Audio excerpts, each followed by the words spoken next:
We're here at the Shanghai International Circuit for the next 2 rounds of the Formula E World Championship here in China. I'm now with Taylor Barnard at the NEOM Mclaren awning garage out the back here, trying to stay out of the sun because it's quite warm here.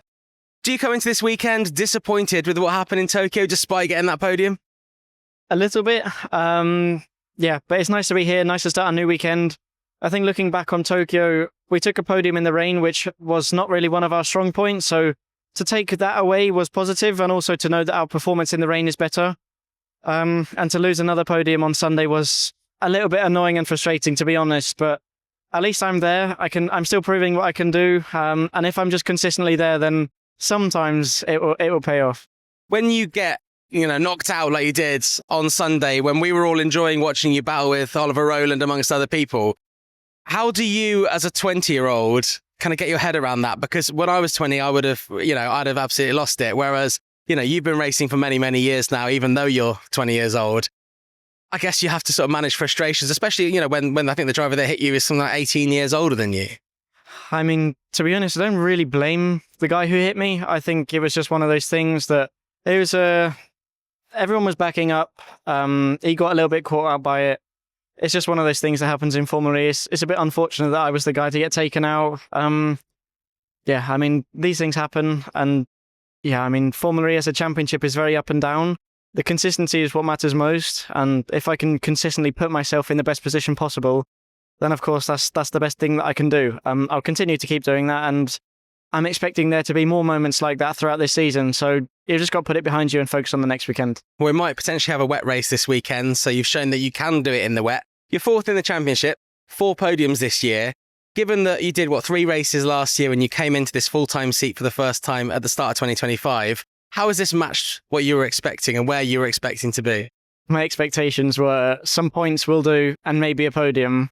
To be halfway through and have 4 podiums, and I mean, I was sitting second for quite a while in the championship. Now to be 4th, I'm slightly disappointed, but to be in that kind of position where I can be disappointed with being 4th, I'm very happy with how it's going at the moment. Of course, I think Ollie's quite far gone in the championship, if I'm honest. Of course, if I can catch up, then I'll do everything I can, but my main target is to try and secure top 3 in the championship. If I could do that in my rookie season, then of course I'd be over the moon.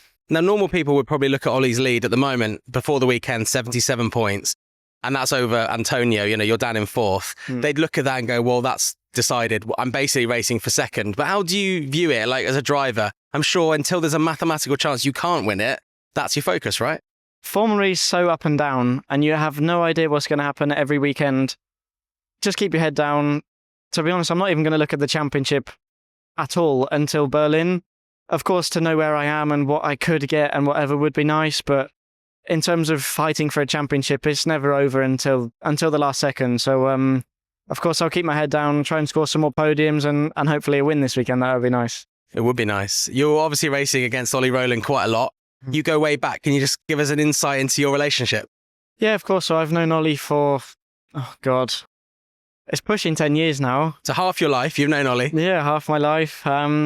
He was the main step between UK karting and European karting for me, so that was a big step in my career in terms of where I can prove my skills. Of course, on a European stage was much bigger than on the UK stage at the time, and he was the main step for me because I didn't have the budget to make the next step. And of course, if I don't have the budget, I need a little bit of support. So for him to put me in contact with the team which I raced for, which was Car Republic at the time. Yeah, that helped massively, and obviously now I'm here because of them steps.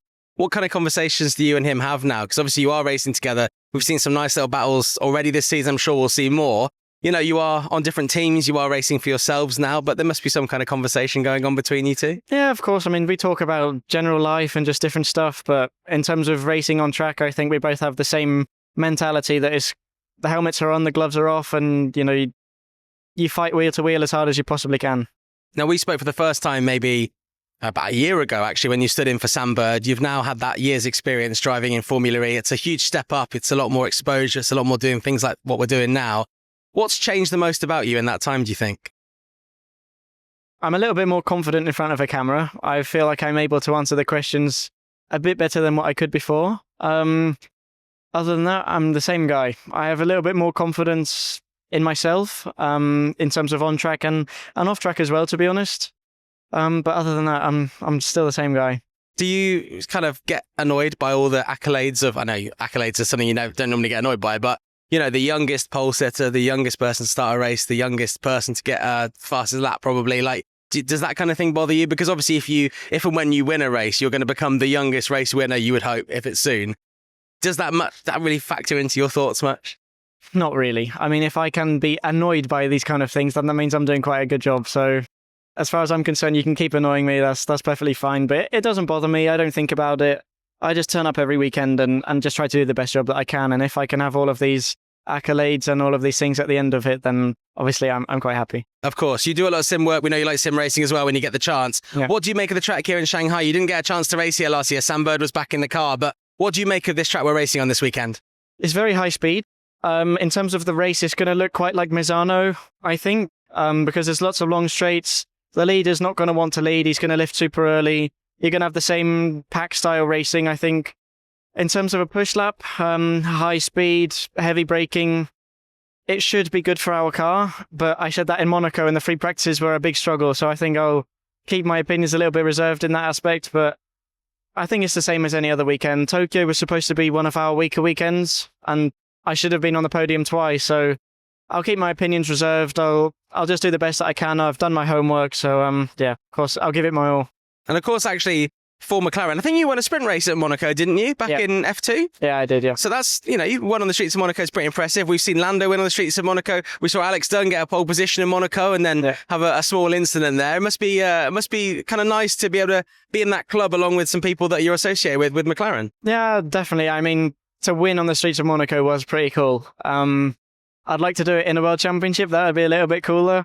No, but look, at the moment, I'm focused on what I'm doing here. If I can win and pick up these special things along the way, then of course that's great. But championships are won by consistency, and I feel like I've had that, but the results have not. So we need to try and make sure that the results are consistent, and that's what's going to propel us up the championship order a little bit, which is, of course, the main focus for myself and the team. Well, look, you're gathering accolades every single time we race, and you're fourth in the championship in a great position, and we wish you the best of luck here. Thank you very much.